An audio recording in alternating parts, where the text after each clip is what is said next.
Sebuah kisah mahakarya terbaik dari Esa Mintarja yang sangat populer di masanya, berlatar belakang kerajaan Singasari. Dengan bangga kami persembahkan kepada sahabat Permata TV tercinta semuanya, dengan judul Kisah Pelangi di Langit Singasari.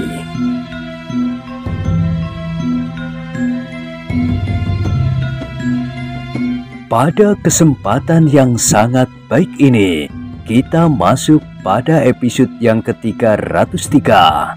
Selamat menikmati.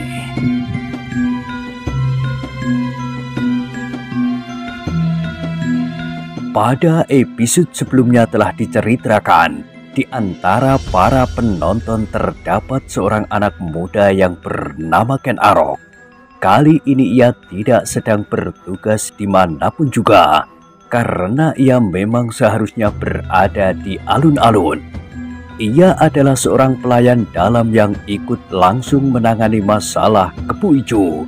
Apalagi kematian Kepu Ijo adalah karena tangannya. Dengan seksama ia mengikuti pertempuran yang terjadi di arena. Tidak seperti orang-orang kebanyakan, maka penilaian Ken Arok jauh lebih dalam.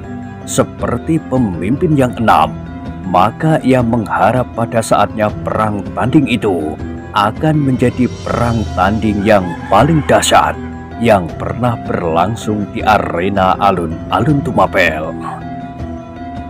Demikianlah, pertempuran itu pun setiap saat telah meningkat.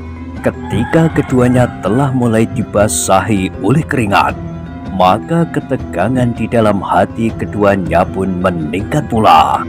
Seperti ketegangan di hati pemimpin yang enam itu, para pemimpin prajurit dan para pandega. Senopati dan prajurit-prajurit yang bertugas di seputar arena dan di sekeliling alun-alun. Demikian juga ketegangan di dalam dada Ken Arok, bahkan yang tampak olehnya di saat itu bukanlah sekedar pergulatan di dalam arena itu. Tetapi Ken Arok memandang alun-alun itu sebagai lautan manusia Tumapel. Tiba-tiba terasa dadanya mengembang. Orang-orang itulah tujuan dari segala macam rencananya. Menguasai semuanya itu.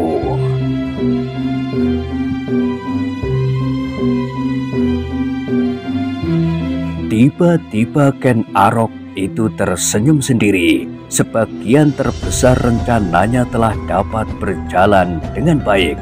Apa yang terjadi di arena itu adalah salah satu dari permainannya, dan ia berbangga karenanya. Witantra adalah pemimpin tertinggi dari pasukan pengawal istana. Mahesa Agni adalah seorang yang pilih tanding, kakak permaisuri Ken Dedes. Ia mengharap bahwa akhir dari perang tanding ini adalah Mahesa Agni lah yang menang pula. Dengan demikian, maka Witantra yang selama ini menentang keputusan tentang Kepu Ijo tidak akan lagi mengganggunya. Apabila Witantra masih ada, maka ia pasti kelak mengadakan penyelidikan untuk menemukan pembunuh Aku Tunggul Ambetung yang sebenarnya. Kalau Witantra kalah dalam perang tanding ini, berarti Witantra telah tersingkirkan untuk selama-lamanya. Ken Arok menarik nafas dalam-dalam. Namun hatinya masih saja berdebar-debar. Meskipun perang tanding di arena itu telah meningkat, namun masih belum mencapai puncak dari kemampuan keduanya. Keduanya masih mencari-cari setiap kemungkinan untuk menyelesaikan perang tanding ini dengan pasti. Kesalahan yang kecil sekalipun akan dapat menggagalkan usaha salah seorang dari mereka.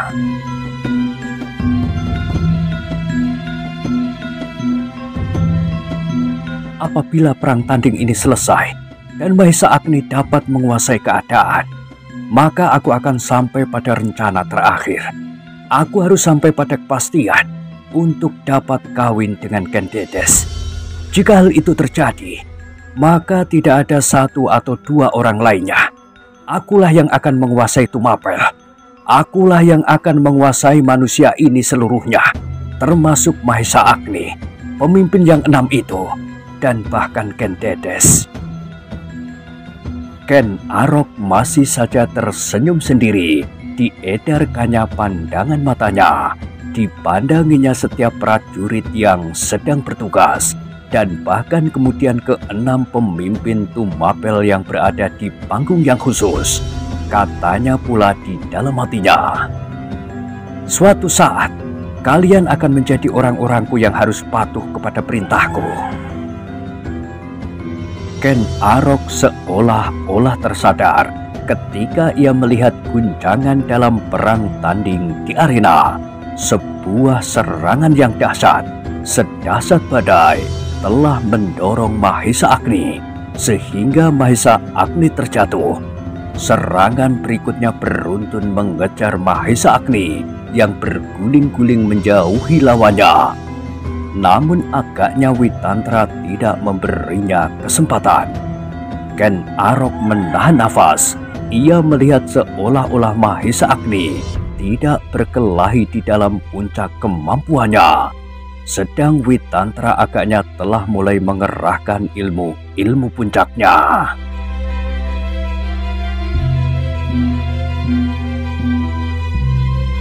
Namun nafasnya seakan-akan berhenti ketika tiba-tiba saja ia melihat Mahesa Agni mengerahkan kemampuannya. Agaknya ia tidak segera menerima usaha Witantra untuk segera memaksakan akhir dari perang tanding ini. Karena itu, maka Mahesa Agni pun kemudian telah berusaha dengan segenap kemampuan yang ada padanya untuk melepaskan diri dari keadaan yang sulit yang tiba-tiba saja telah melibatnya. Karena ia tidak berhasil mencapai jarak dengan lawannya, maka tiba-tiba Mahesa Agni telah mempergunakan sepasang tangannya untuk melontarkan diri melenting, justru menyerang lawannya. Witantra terkejut mengalami serangan yang tidak terduga-duga itu. Mahesa Agni telah menjulurkan kedua kaki kirinya sambil membelakangi lawannya, didorong oleh kekuatan lenting tangannya itu. Karena itu maka Witantra tidak sempat untuk mengelak.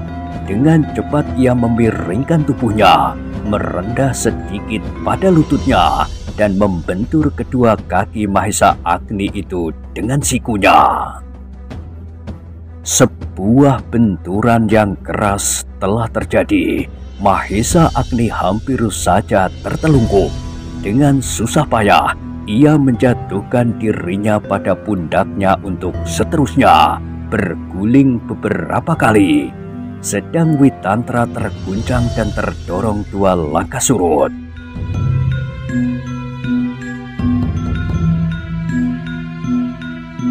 Terdengar keduanya menggeram, tetapi Witantra tidak segera dapat mengejar Mahesa Agni karena keseimbangannya. Karena itu maka selagi ia mencoba untuk tegak, Mahesa Agni telah berhasil meloncat berdiri tegak pula di atas kedua kakinya. Sejenak kemudian mereka pun telah berloncatan maju menyerang dengan garangnya. Witantra bertempur dengan lincah dan tangguh. Setiap langkahnya diperhitungkannya, dan setiap geraknya selalu mendebarkan hati lawannya. Namun Mahesa Agni semakin lama menjadi semakin mantap.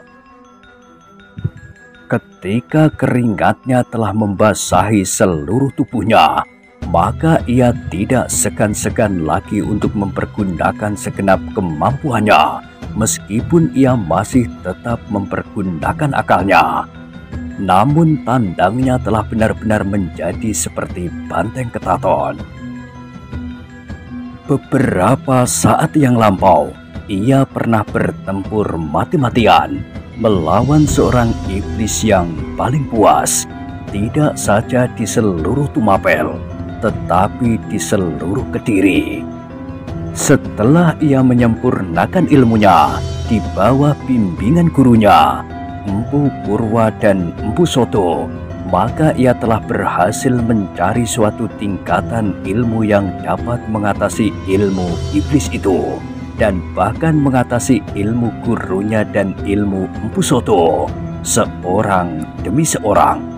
Itulah sebabnya maka Mahesa Agni tidak terlampau banyak mengalami kesulitan ketika ia berperang tanding melawan Witantra yang masih belum berhasil menyamai gurunya, Panji Bojong Santi. Namun Witantra adalah seorang yang mempunyai otak yang cerdas. Karena itu, maka segera ia menyesuaikan dirinya dalam pertempuran itu. Ia lebih banyak mempergunakan perhitungan-perhitungan yang teliti daripada benturan-benturan yang mungkin dapat terjadi.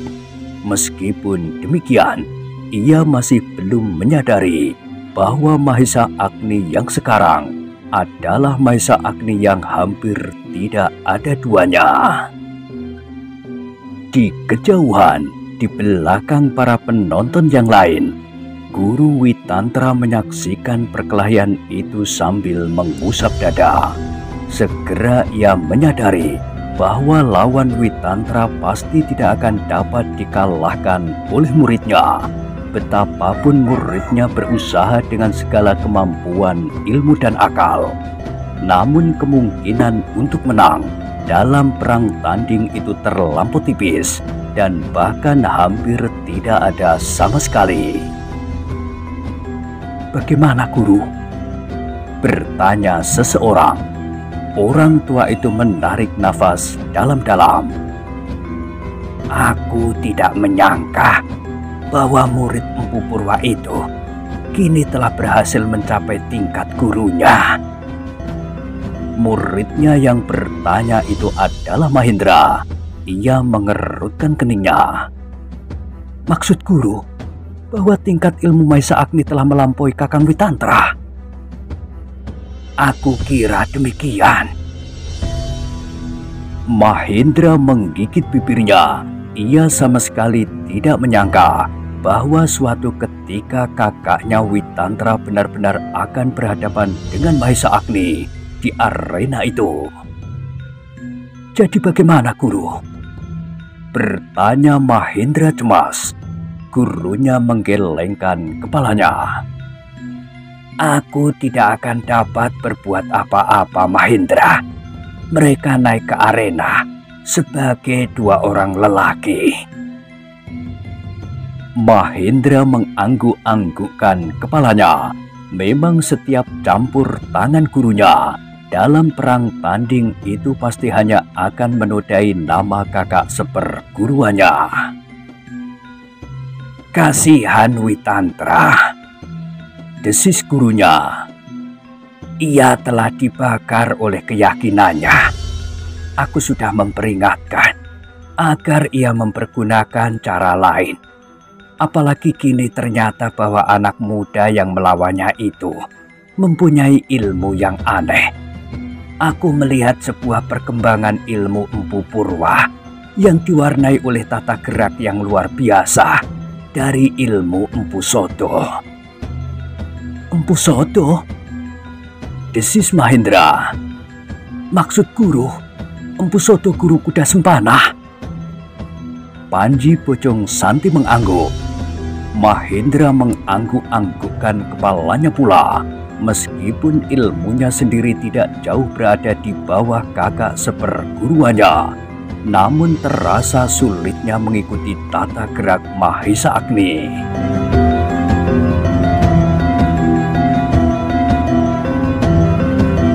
Di arena, ternyata bahwa Witantra pun telah merasakan bahwa sekali-kali ia ketinggalan dari kecepatan gerak Mahesa Agni. Bahkan dalam beradu tenaga, dalam benturan-benturan yang terjadi, Witantra pun merasa pula bahwa Mahesa Agni mempunyai beberapa kelebihan daripadanya. Karena itu, maka dadanya pun menjadi berdebar-debar. Ia menjadi cemas bahwa ia tidak akan berhasil membersihkan nama Kepu Ijo dan nama perguruannya, sama sekali bukan karena nyawanya sendiri. Demikianlah, perang tanding itu semakin lama menjadi semakin memuncak.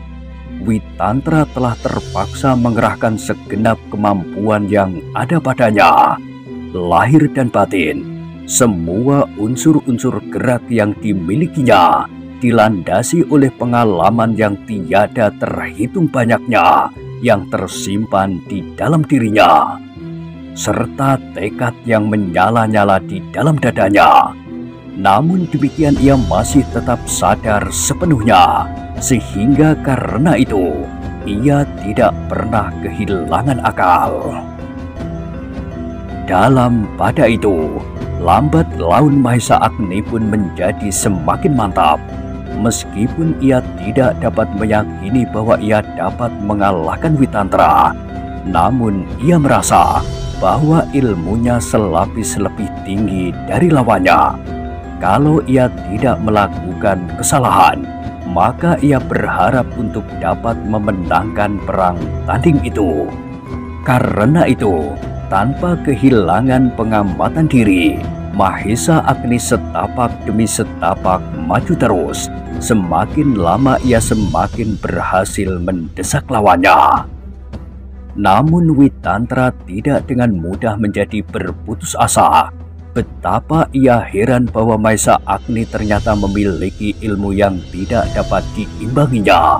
Meskipun demikian, dengan cermat Witantra bertempur terus. Diperasnya segenap kemampuan, akal dan tekadnya untuk tetap bertahan, mempertahankan hidupnya dan mempertahankan keyakinannya. Karena itu, maka perkelahian itu pun menjadi semakin lama semakin seru. Keduanya sama sekali tidak bersenjata, namun keduanya memiliki kemampuan yang luar biasa, sehingga senjata bagi mereka hampir tidak banyak artinya. Dalam puncak perkelahian itu, mereka saling mendesak, saling menyerang dan saling membenturkan kekuatan masing-masing. Tangan-tangan mereka bergerak dalam irama maut. Mereka sudah tidak dapat lagi membatasi diri dan menahan-nahan kekuatan dan kemampuan. Semua ilmu yang ada telah mereka tumpahkan semua. Ken Arok yang tegang itu lambat laun mulai menarik nafas lega. Ia melihat Mahesa Agni telah menguasai keadaan. Setiap kali ia selalu berhasil mematahkan serangan Witantra dan bahkan menyerangnya kembali. Meskipun sekali dua kali serangan Witantra terasa sangat berbahaya, namun Mahesa Agni selalu dapat menghindarinya.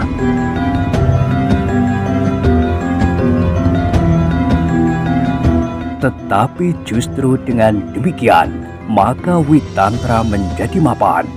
Ia merasa bahwa ia akan gagal mempertahankan keyakinannya. Namun ia tidak kehilangan akal. Ia bahkan pasrah diri dalam keadaannya, sehingga perlawanannya justru menjadi semakin mantap. Kedewasaannya sama sekali tidak menyeretnya ke dalam perbuatan putus asa yang berbahaya. Bukan main, gumam Mahesa Agni di dalam hatinya. Betapa tenang dan mantapnya pertimbangan di dalam hatinya. Witantra memang seorang yang mempunyai kedewasaan berpikir. Sayang ia harus mengorbankan nama dan nyawanya. Dalam pada itu, Witantra pun berkata di dalam hatinya, Mahesa Agni telah sampai ke puncak ilmunya yang luar biasa. Agaknya ia telah dimatangkan oleh gurunya, sehingga ia telah mencapai tingkat seperti gurunya sendiri. Namun demikian ia berhasil menguasai dirinya dengan sikap dewasa. Meskipun ia masih semuda itu, ia sempat mengendalikan diri. Tetapi sayang, kali ini ia telah dibakar oleh kepedihan perasaannya karena ia telah kehilangan paman dan iparnya. Sehingga ia telah bertempur untuk suatu keyakinan yang keliru menurut penilaianku. Tetapi apa boleh buat, sudah menjadi garis hidupku bahwa mungkin sekali aku harus mati di tangannya. Demikianlah, maka pertempuran itu merayap ke ujungnya. Keduanya telah memeras segenap kemampuan dan tenaga, sehingga semakin lama tenaga mereka pun semakin menurun pula. Sehingga agaknya tidak ada jalan lain bagi Witantra untuk mengakhiri pertempuran itu seperti yang diharapkannya. Meskipun demikian, di bagian terakhir dari perkelahian itu telah benar-benar menggetarkan jantung. Sekali-kali karena ketenangan dan kematangannya, Witantra masih juga berhasil mengenai lawannya. Suatu kesalahan kecil dari Mahesa Agni telah membuatnya terpelanting. Sebuah pukulan yang dahsyat telah mengenai dagunya. Sebelum ia dapat berdiri tegak, maka Witantra mencoba menggunakan kesempatan itu. Dengan sebuah loncatan panjang ia memburu. Dengan sisi telapak tangannya, ia berhasil mengenai pundak Mahesa Agni. Sekali lagi Mahesa Agni terdorong surut. Hampir saja ia kehilangan keseimbangan. Namun justru ia meloncat mundur untuk mengambil jarak, sehingga ia mempunyai waktu untuk tegak di atas kedua kakinya. Namun kali ini pun Witantra tidak membiarkannya. Ia tidak akan mendapat kesempatan serupa ini lagi. Karena itu, maka dengan tangkasnya ia meloncat maju mendekati lawannya. Kakinya kali ini diputarnya mendatar setinggi lambung. Sebuah sambaran yang deras telah menyentuh tubuh Mahesa Agni. Kaki Witantra tepat mengenai lambungnya. Betapa perutnya menjadi mual, apalagi Witantra telah mempergunakan sepenuh tenaganya.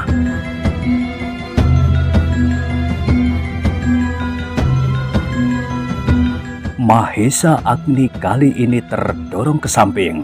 Namun betapa ia dilibat oleh serangan-serangan beruntun, ia tidak menjadi bingung. Ia sadar sepenuhnya ketika ia melihat Witantra berputar sekali lagi di atas satu kakinya. Maka ketika kaki Witantra yang lain menyambarnya, selagi ia masih belum sempat menguasai keseimbangan seutuhnya, maka ia pun justru menghindar dengan menjatuhkan dirinya. Sehingga kali ini Witantra telah kehilangan sasaran. Sebelum Witantra sempat menarik kakinya, maka sambil berguling Mahesa Agni telah menangkap kaki itu. Dan sebuah putaran yang tiba-tiba dibarengi dengan berat badannya sendiri, Mahesa Agni berhasil memutar Witantra sehingga ia pun terbanting jatuh. Namun Witantra pun tidak menyerahkan dirinya begitu saja. Secepatnya ia menelungkupkan dirinya menyentakkan kakinya yang berada di dalam tangkapan Mahesa Agni dan menyerang sekaligus dengan kakinya yang lain. Begitu cepatnya sehingga Mahesa Agni hampir saja kehilangan kesempatan. Tepat pada saatnya, Mahesa Agni berhasil menghindar sambil meloncat ke samping. Namun waktu yang sekejap itu pun telah dimanfaatkan pula oleh Witantra. Dengan tangkasnya, ia melenting berdiri di atas telapak kakinya.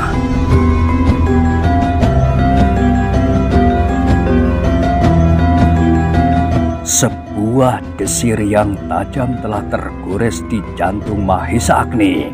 Ketika tanpa disengaja ia mengusap bibirnya, maka tangannya telah diwarnai oleh setitik darah dari mulutnya. Bagaimanapun juga, maka jantung Mahesa Agni menjadi bergelora karenanya. Pundaknya terasa sakit dan perutnya masih juga mual. Namun dalam pada itu, kaki Witantra pun menjadi betapa sakitnya. Nafasnya telah menjadi semakin sesak dan tenaganya pun telah semakin susut. Darah di bibir Mahesa Agni ternyata telah membuatnya semakin garang. Sakit di pundaknya sama sekali tidak mengganggu geraknya, dan bahkan mual di perutnya pun lambat laun telah hilang. Namun pada saat yang demikian, agaknya Witantra telah tidak melihat kemungkinan untuk memenangkan perkelahian itu. Karena itu, maka ia akan segera mengambil jalan yang paling cepat. Dengan suatu loncatan panjang, ia mengambil jarak dari lawannya, kemudian diheningkannya hatinya, dipusatkannya segenap kemampuan lahir dan batinnya. Dalam sekejap ia telah mampu membangunkan puncak dari kekuatan ilmunya, Aji Pamungkasnya. Mahesa Agni terkejut melihat sikap itu. Ia tidak menyangka bahwa perang tanding ini benar-benar perang tanding antara hidup dan mati. Sudah barang tentu bahwa ia tidak akan membiarkan dirinya hancur lumat dihantam oleh kekuatan yang tiada taranya itu. Karena itu, maka ia pun segera mempersiapkan dirinya dalam kemampuan yang tertinggi. Gundala Sosoro. Terpaksa aku membentur Bajrapati itu, desisnya. Kalau tidak, maka aku tidak akan keluar dari arena ini. Keduanya tidak memerlukan waktu yang lama. Puncak ilmu mereka seakan-akan telah siap untuk muncul ke permukaan setiap saat. Dan kali ini pun, puncak ilmu dari kedua perguruan itu pun telah siap.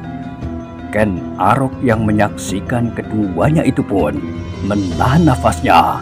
Ia tidak dapat membayangkan apakah yang akan terjadi apabila keduanya nanti berbenturan. Bahkan ketika keduanya siap untuk meloncat dan melepaskan ilmu puncak masing-masing, Ken Arok menjadi gemetar dan darahnya pun serasa berhenti mengalir. Demikian juga para pemimpin, para Manggolo, Pandega dan senopati-senopati yang mampu menangkap getaran di wajah kedua orang yang berada di arena itu. Kecuali mereka, Panji Bojong Santi dan Mahendra pun menjadi berdebar-debar. Orang tua yang kekurus-kurusan itu meraba dadanya dengan telapak tangannya. Perlahan-lahan ia bergumam, tidak ada kekuatan yang dapat mencegah lagi. Mahendra pun menjadi tegang dan bibirnya terkatup rapat-rapat.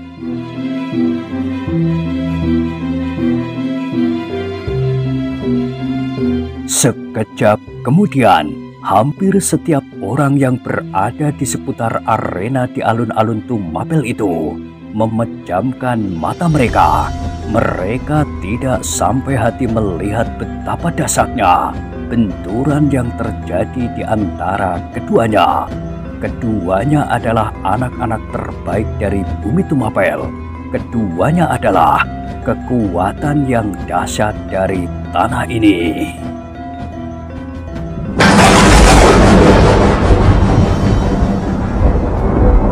Akibat dari benturan itu memang dahsyat sekali. Keduanya terlempar beberapa langkah surut. Mahesa Agni merasa seakan-akan dadanya menjadi retak dan matanya berkunang-kunang. Tulang-tulangnya seakan-akan terlepas dari persendiannya, namun ia masih tetap sadar. Dengan susah payah ia menempatkan dirinya pada keadaan yang sebaik-baiknya. Ketika ia terbanting jatuh, ia masih sempat berusaha mengangkat kepalanya sehingga tidak terbentur lantai arena sambil menekuk lututnya dan merentangkan tangannya. Namun kemudian ia menjadi lemah dan seakan-akan terkulai tidak berdaya.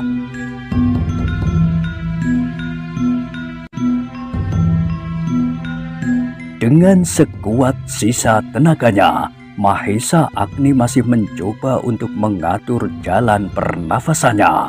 Ia masih tetap dalam pemusatan segenap kekuatan lahir dan batinnya, sehingga lambat laun, betapapun lambatnya ia berhasil menguasai keadaan dirinya.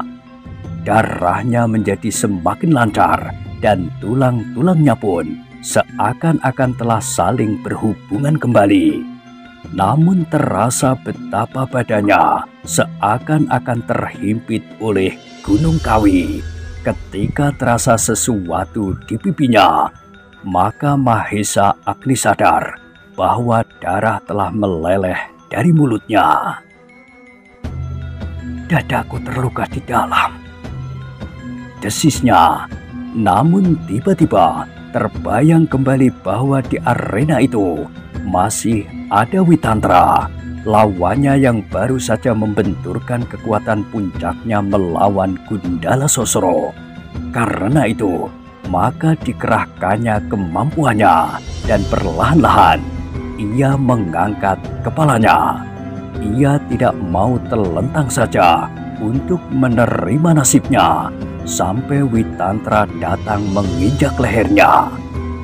Tetapi ketika dengan susah payah ia bangkit dan bersandar pada kedua tangannya, sementara kedua kakinya masih tetap menjelucur, ia melihat Witantra masih terbaring diam.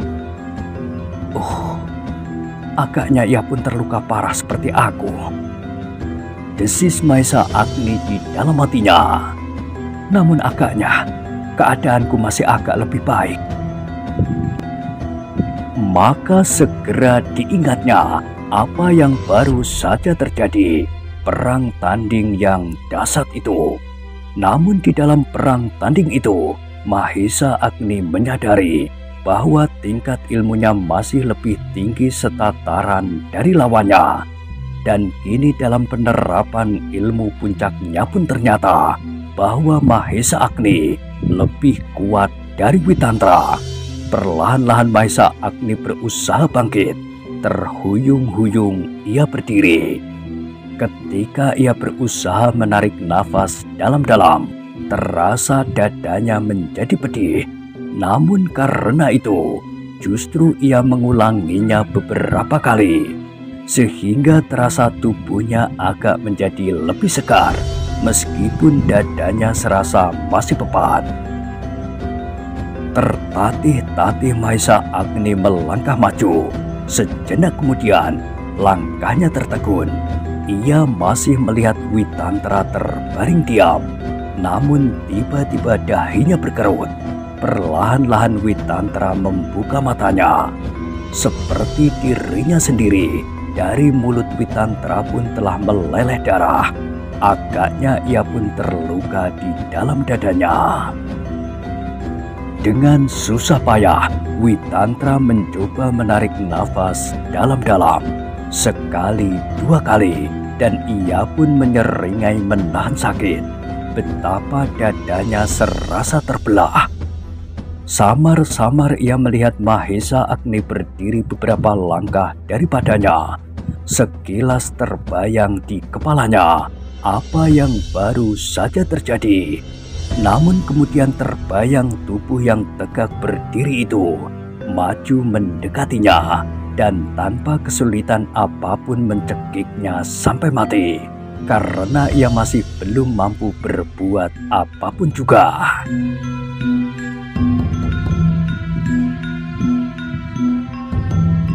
Dan ternyata Witantra memang melihat Mahesa Agni itu setapak maju, setapak lagi. Sedang pandangan mata Witantra masih juga agak kabur. Tidak ada kemungkinan lain bagi Witantra daripada pasrah diri kepada nasibnya, kepada kekuasaan yang maha agung. Ia sama sekali bukan seseorang yang mudah jatuh ke dalam keputusasaan. Seperti saat itu ia pun sama sekali tidak berputus asa.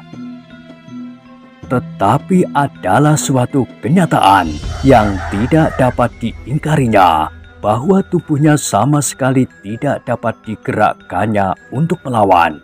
tangannya serasa telah terlepas dari tubuhnya dan dadanya serasa telah pecah. Ketika ia memaksa diri menggerakkan kakinya, maka betapa sakit tulang-tulang belakangnya sampai meraba ubun-ubun.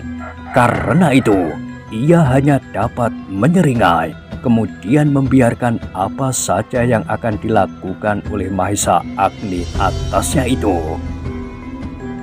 Tetapi Mahesa Agni yang melangkah tertatih-tatih mendekatinya itu tertegun dan berhenti beberapa langkah daripadanya.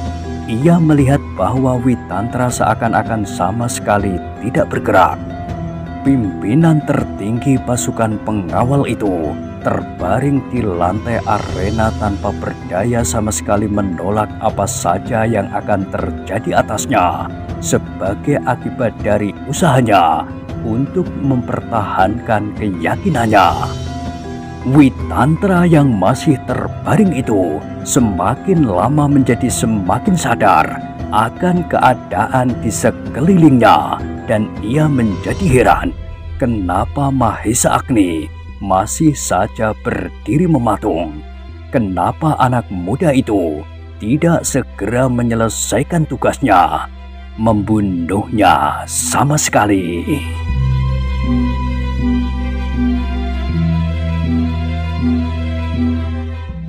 Nah, bagaimanakah kisah selanjutnya? Silahkan ikuti terus kisah Pelangi di Langit Singasari pada episode berikutnya.